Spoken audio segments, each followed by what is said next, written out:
O assédio moral consiste na opressão permanente e intencional exercida por superiores hierárquicos ou colegas no ambiente de trabalho. Normalmente é uma atitude que visa desestabilizar o profissional emocionalmente e isso pode trazer graves traumas para a pessoa. E é sobre este assunto que eu converso agora com a advogada especialista em direito trabalhista e processo do trabalho, Fabiana Galdino. Seja bem-vinda à Rádio CBN. Tudo bem, Fabiana? Tudo bem, Luana. O que pode ser considerado assédio moral no trabalho? Qualquer atitude que vise degradar um trabalhador, que vise humilhar, pode ser caracterizado um assédio moral no trabalho. Certo. Às vezes, em um ambiente de trabalho muito descontraído, uma brincadeira que é considerada leve pode incomodar a ponto de se tornar assédio moral. De que forma a pessoa que está sendo vítima pode se defender dessa situação? Bem, Luana, na verdade, realmente hoje em dia, inclusive, é muito comum esse tipo de brincadeira, que para uns tem um tom de brincadeira, mas para o ofendido, ele não tem um tom de brincadeira. No momento do acontecimento, ele pode estar até ali dando risada, mas aquilo é uma forma de defesa dele. E como ele pode fazer para, na verdade, se blindar desse assédio? O ideal é que seja conversado com o chefe dele o desconforto relativo a essas brincadeiras. Uhum. Às vezes a pessoa também pode se sentir desconfortável em falar com o chefe para não criar um clima ruim no trabalho com os colegas. É uma situação delicada, né? Com certeza. É uma situação muito delicada porque acima dele é o superior dele, com quem ele tem o contato e a quem ele tem que se dirigir. Ele não pode se dirigir a um colega de trabalho. Ele pode até falar, pedir, por favor, não estou gostando.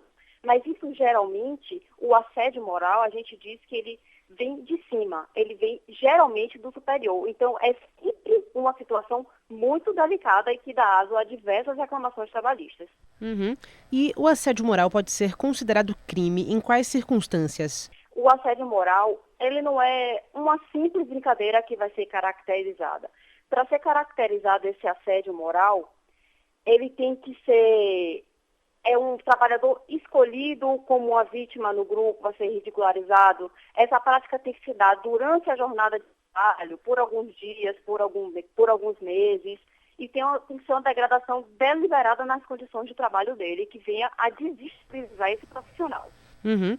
Eu estou conversando com a advogada especialista em direito trabalhista e processo do trabalho, Fabiana Galdino. Fabiana, quais são as punições previstas para a pessoa que pratica o assédio moral e também para a empresa? Bem, é difícil você falar em punição quando geralmente esse ato vem de um superior. Quando é sim entendido pelo chefe da empresa, alguém que esteja acima desse superior hierárquico, isso pode desencadear uma despedida por justa causa desse trabalhador que está degradando a imagem do outro. Mas, assim, é muito difícil por se tratar de pessoas geralmente com bastante qualificação e com a posição superior dentro da empresa. Então, punição é despedida por justa causa, é advertência, mas é muito difícil. Uhum. Em alguns casos, o trabalhador que sofreu o assédio moral é indenizado, né? Como é que se mensura o preço de uma indenização? Bem, Luana, nesses casos de indenização, elas são decorrentes de reclamações trabalhistas propostas por esses empregados que se sentem assediados e que entendem fazer jus a essa indenização por danos morais. Não há quantificação, não há tabela fixa para essa indenização. Então, o entendimento dos nossos tribunais é bastante diferenciado. Existem indenizações de 10, de 15, de 100 mil reais e não tem, na verdade, uma média.